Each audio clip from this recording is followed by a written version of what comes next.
அஸ்ஸலாமு அலைக்கும் வரஹ்மத்துல்லாஹி வபரகாத்துஹு. வாங்க, இது கோதுமை மாவு ஒரு கப் போட்டிருக்கேன், அரை கப் மைதா போட்டிருக்கேன், சோடா மாவு ஒரு சிட்டிக்கை, அவ்வளோதான்.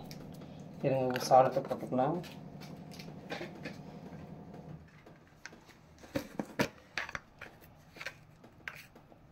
கொஞ்சமாக சால்ட்டு, சும்மா ஒரு பிஞ்சு. சர்க்கரை கொஞ்சம் சேர்த்துக்கலாம். சர்க்கரை ஒரு ஸ்பூன் சர்க்கரை. இதில் ஃபுட் கலர்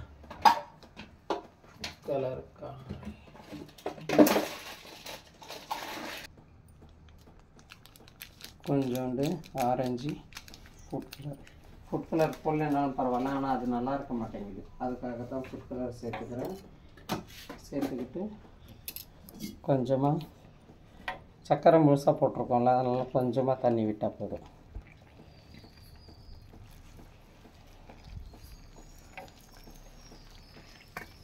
அது தண்ணி சர்க்கரை கரைய கொஞ்சம் லூஸ் விடும்.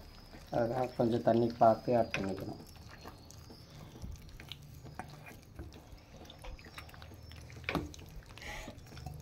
அவ்வளோதான். இது நல்லா கரைச்சிட்டு கட்டி இல்லாமல் கரைக்கணும்.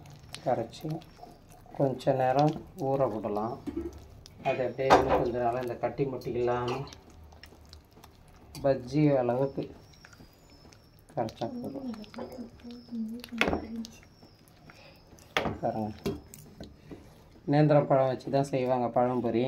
நம்ம வீட்டில் இருக்கிறத வச்சு நம்ம செஞ்சு சாப்பிட்லாம். நேந்திரம் பழம் தான் வேணும்னா எங்கே போகிறது? அதனால் கொஞ்சமாக சர்க்கரை போட்டிருக்கோம். இது கொஞ்ச நேரம் அப்படியே ஊறட்டும். பாருங்கள், எண்ணெய் சுட்டுடுச்சு, போட்டிருக்கேன். நம்மகிட்ட எங்கெங்கே போகிறது? நேந்திர பழம் வீட்டில் என்ன இருக்குதோ அதை பழம் வச்சு செய்ய வேண்டியதான், இருக்கிற பொருள் வச்சு. அதனால் நம்மகிட்ட இருக்கிற இது வீட்டில் கல்புர வாழை தான் இருந்தது. சரி, பசங்களை வீட்டில் இருக்காங்க, ஏதாவது செஞ்சு கொடுக்கணுமே அப்படின்னு செஞ்சிட்டேன். இது செஞ்சுட்டு ரெடி பண்ணிவிட்டு பார்க்கலாம்.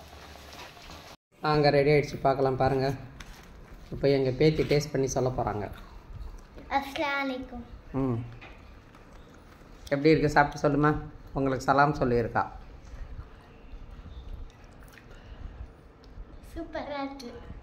சூப்பராக இருக்கா, நல்லா இருக்கான். நம்மகிட்ட இல்லாத பழத்துக்கு எங்கெங்கே போகிறது? இருக்கிற பழத்தை வச்சு பசங்களுக்கு இது மாதிரி எதுனா செஞ்சு கொடுக்கலாம். இது வந்து அந்த மிச்சம் இருந்த மாவு, அந்த மாவில் அப்படியே போண்டா மாதிரி போட்டேன். மிச்சம் இருந்த மாவு சின்ன பீஸ் எல்லாம் கூட அப்படி போட்டேன். நீங்களும் இதேமாரி பசங்களுக்கு இருக்கிறத வச்சு செஞ்சு கொடுங்க. லைக் பண்ணுங்கள், ஷேர் பண்ணுங்கள், சப்ஸ்கிரைப் பண்ணுங்கள், பெல் பட்டனை தட்டி விடுங்க. எல்லோரும் நலமாக இருக்க வேண்டும் என்று அல்லாஹ்விடம் துஆ செய்கிறேன். எல்லா புகழும் அல்லாஹ் ஒருவனுக்கு. சாந்தியும் ஸலவாத்தும் நபி ஸல்லல்லாஹு அலைஹி வஸல்லம் மீது உண்டாகட்டும். அஸ்ஸலாமு அலைக்கும் வரஹ்மத்துல்லாஹி வபரகாத்துஹு. ஜஸாக்கல்லாஹ்.